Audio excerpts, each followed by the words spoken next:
My name is Viktor. If you have like any questions afterwards, reach out to me on email, LinkedIn, whatever suits you to talk about iceberg lake houses, data, and so on.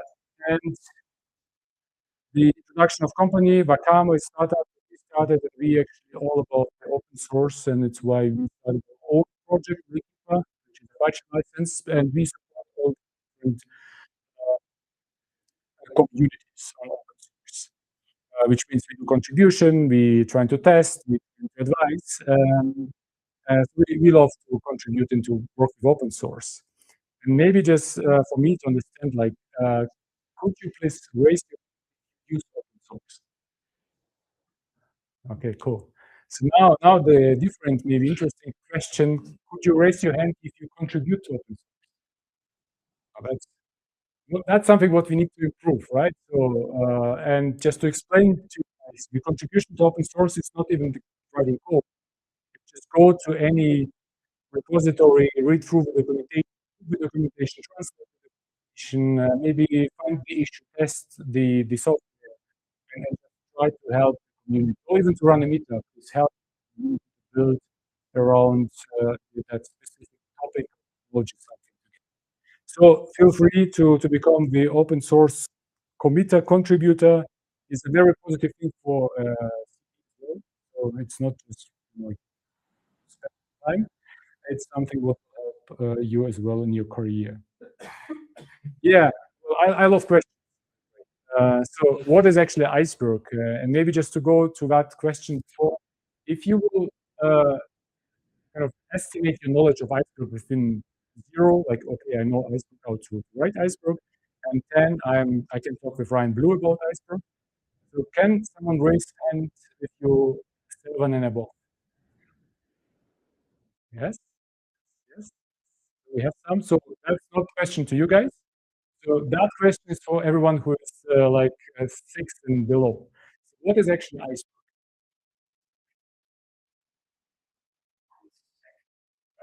Right. So data. How do you mean? And you didn't raise your hand. So that's exactly what I'm still 7. yes, 6.5. Okay, got it. That's correct. So Iceberg is just a specification. It's specification, table, view, buffin, and REST catalog specification. And a lot of good luck from the community on implementing that specification. Right? So that's what is actually happening, and Starburst can probably say about that, how fun it sometimes, especially probably on Python, because it was contributed by Starburst, by Viktor, maybe. It's quite interesting to see that the community got together. Let's do something. So here's what we would love to do. Who's like now motivated to do something. So someone like me was like open source and trying to motivate the people. What we got motivated ourselves is to write like provide a REST catalog specification here. So that's the implementation now end. The short introduction of what's happened. So that's the famous one. So if you on Iceberg Meetup and you don't see that picture, you are not on Iceberg Meetup. Unfortunately, soon is going to be new because it's going to be a little change in version V4 of Iceberg how we will handle the metadata. But as you can see, like at the bottom, we have the data files.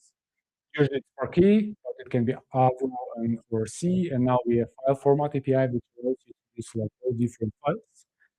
Then we have magical meta layer that we create a simple file, a table filling, and then on top we have the catalog.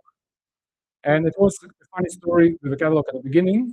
We've got before the REST era all different catalogs, and everyone needed to implement that in a way, which was not trivial because something like against Starburst, for instance, needed to implement 4 different so the adoption of Iceberg was kind of slow.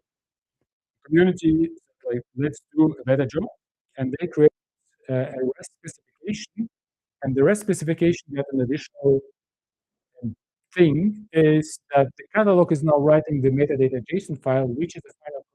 It's why catalog is now kind of in a position not just to tell you where table is located, but it's as well in a has a duty to make the final commit so your data is consistent at that. So it's how we started in 2022. Like the Iceberg itself was invented when? Anyone with 7 knows when Iceberg was invented, right? And that's where we started with simple catalogs. And now 2022, we've got like the REST specification. In 2024, the the discussion moved away from a catalog to Metastore because now we've got more tasks on a catalog. And finally, now when we talk from last year on, it's more like a control plane, and I will explain in a minute the control plane and which is a simple catalog. Uh, well, there are different catalogs out there. There's Polaris, Gravitino, Horizon, Unity, Blue catalog, One Lake catalog, so all different catalogs, and I will just tell you about Lakekeeper catalog. The difference on our end, for instance, any difference? Hey. Uh, so that's quite interesting because Rust is a way different compared to other languages, and it's way more efficient. So what we do Iceberg, and the cool part is that if you build a lake house, you see actually three main components of a lake house: storage, compute, and a catalog. And it's all interchangeable. So everything is interchangeable if you will build that in a proper way. You want to go to the cloud, you'll take one of the cloud. You want to go on prem, you can take something like that. You want to build a hybrid scenario, it's possible as well. You want to use some open source Spark activity, go for that. You want to use Snowflake, Trino, Starburst, you can do all of this because Iceberg is interoperable. So you can use all the different technologies, you can just go and read it. In the catalog side, there are like different things what catalog supposed to do. So the first one is a table lifecycle, and I would say Iceberg maintenance. So the table lifecycle, every time you want to create table, change table, like alter table, or delete table, that's where catalog plays a role. And then you have the Iceberg maintenance. So the performance of Iceberg tables degrades over time because of small files reading to the table. So you need actually to go and kind of compact that in a bigger file to get the performance. Then the second task of catalog is fine-grained access control. So that's the center is you will go to a catalog and you will ask, oh, I want to read customer table. Catalog can tell you like, okay, you have a right to read it because your role-based access control, attribute-based access control is exactly for that. So what we implemented a couple of things. So we have OpenFJ and CEDA policies, but Lakekeeper is implemented in a way that you can actually do your own authorizer. There are a couple of companies out there who took Lakekeeper and created their own authorizer because you can. And the final thing is the trust infrastructure, because what we see is it's not just a lake house. You know, like when people talking about lake houses, they kind of see a house, but they lake. Which means you talk about the structured data, which is a house, and then you have a huge thing, which is unstructured data, and everyone probably loves agentic and AI, LLM, and then the agentic workload loves to go to unstructured data. And that's why, for instance, in Lakekeeper, we made an extension because the REST catalog is so flexible, where now you can manage something like Lance, Vortex, Delta, or unstructured data. Anyone play Lance or Vortex here? One? Someone know what Lance and Vortex is? Lance, the guy with Lance? Yeah, okay. No, so the probably just to explain you why suddenly we have like Iceberg and something non-Iceberg. Iceberg based on a Parquet and it's super for analytical workload. But if you will do your agentic workload, you need something what Parquet, the underlying data format, cannot provide you. And there's something like Lens that allows you make the embeddings or random access. That's exactly what your agent actually needs to get the data. And eventually, Iceberg will provide LANs underneath as well. So you can use Parquet and LANs, but that will take a while. And because there are use cases out there and they cannot wait, so we did that kind of an extension. Was, by the way, created by a community member, Anton from Russia, who created the generic tables inside of Lakekeeper. But what I want to talk about, and I want to just show you some demo as well, is about like, okay, so now we have a medallion architecture, you know, like, right? For the data, we have now our data producers. We will kind of length that in a row. It may be a Kafka, it may be a CSV, a CDC with Debezium and Flink, and then we have some kind of a processing, and Iceberg is just perfect for that. And then you have your data consumers, your starters, your whatever, like analytics, Python job that will go and analyze the data. So everyone knows, perfect, works. So it's a flow. So what about the agent? Is it still flow? What do you think? Yes? No? Who is for yes? Who is for no? Maybe? So the cool part of agents is we give a job for agent, kind of like a serious one, who will start all the different sub agents, who will probably start something even different with a machine to run or do some stuff. And that agent, the central one, will get the data in a model as well. So it's the same kind of process. We'll get a row our images, for instance, will process that data, and the agent will read the data. The interesting part is that the agent start to communicate as well, share knowledge, do some stuff, to trying to understand what's going on here. And that leads actually that they will gain new knowledge, but we at the beginning don't trust that knowledge. So we are not able to load that directly in the goal to get something. So we have a kind of a reciprocity process here in that thing. So we will get that knowledge from that agent, from a funny one, and that will load the data in a row again. So it's actually a loop, not a flow, because that's like a difference compared to the data medallion architecture. And you might tell me like, oh, yes, we have reverse ETL, like kind of like a thing in medallion architecture as well. Here we have definitely that knowledge that the agents collect and generate over time will go back. But the question is now like, okay, so we have all that agents. What about the whole questions from a governance perspective if that was going to happen? So someone read the knowledge, someone enriched the knowledge, and someone was able even to write that knowledge back. And then there are like different questions on accountability. If that knowledge is going to be written and that's going to make a harm, who is going to be accountable for it? The person who started the whole process? No one. Who is actually accountable for this? How the whole delegation works? What about the last mile? The person who actually signed.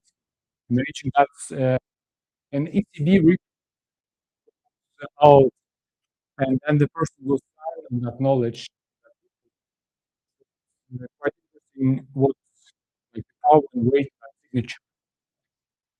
And that's exactly the process of access governance and the whole agentic governance here. So let's assume we have that person who's going to sign the Peter. And Peter will work in our demo with two different agents. One is analyst, one is contractor. The good part, and that is something what would probably aid in your case as well, you will have an IDP. One everyone inside of the organization. So you don't have like a rogue agent who wants without identity. Because that identity is needed to make the process later. And the good part, you can use all the different flows to make the authentication towards you. And let's assume we have a use case. In my demo, I will use here an API with pictures. We will, first of all, load the raw images uh, to prevent this. And then we will use, in our situation, Iceberg for bronze and silver, and Lance in gold because we need for situation. So we have like setting to make a zero page.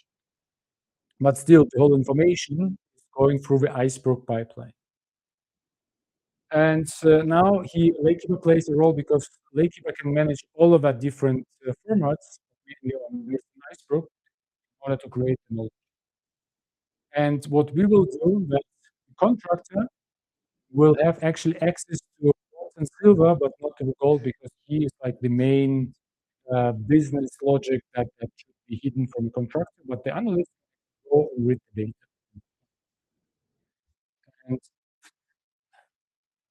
well, that's what I found recently as well. It's kind of interesting because at the beginning it was talk is cheap, show me the code, but now code is cheap, show me the prompt. So let's see for the whole here.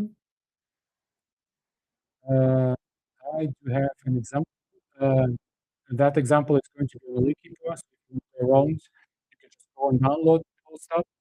So there are three notebooks. First one is in order just to bootstrap the environment. The second one is exactly here in place to load data.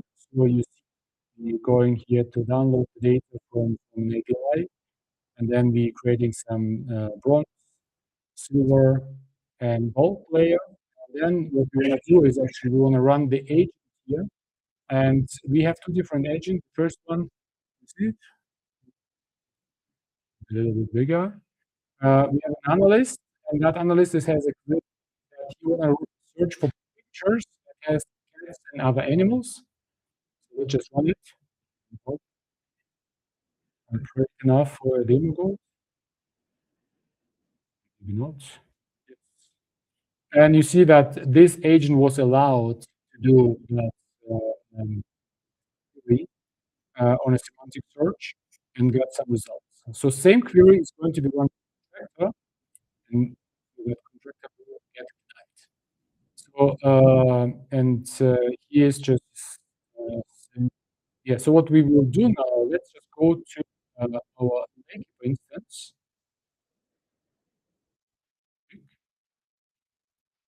and you can see exactly all that different stages. Well, the raw one, I can show you exactly here's the data set with files, and we have all that nice pictures downloaded here. And Lakekeeper was managing that. Then we have bronze and silver, but on the gold layer, we can add the grant to our contractor. And now repeat the same run and give that agent the access to allowed unexpected. So that's something that happened here. In the funny part, you can actually go here and play around. We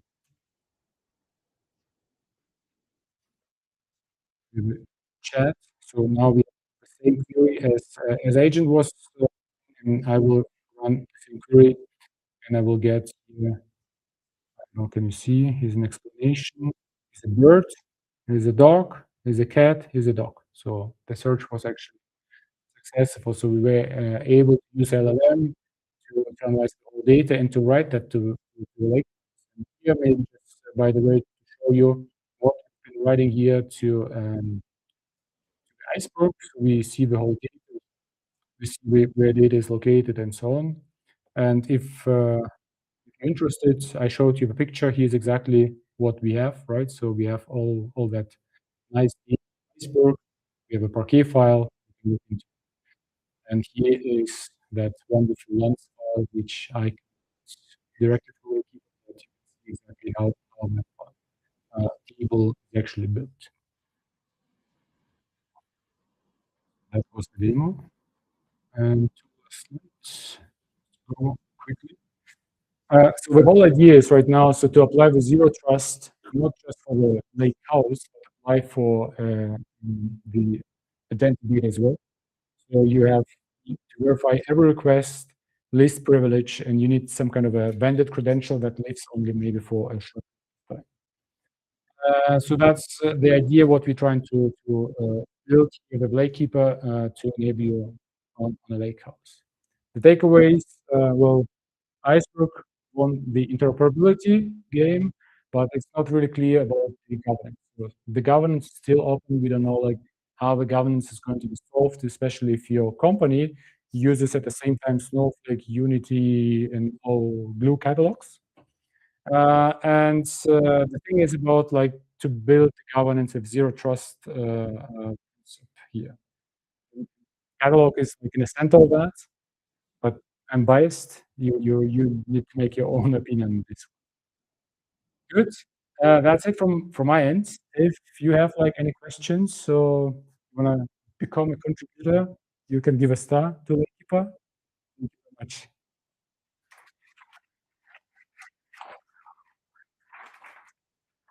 Any questions so far? Not the case. Good. Then, Marius, I will pass over to you.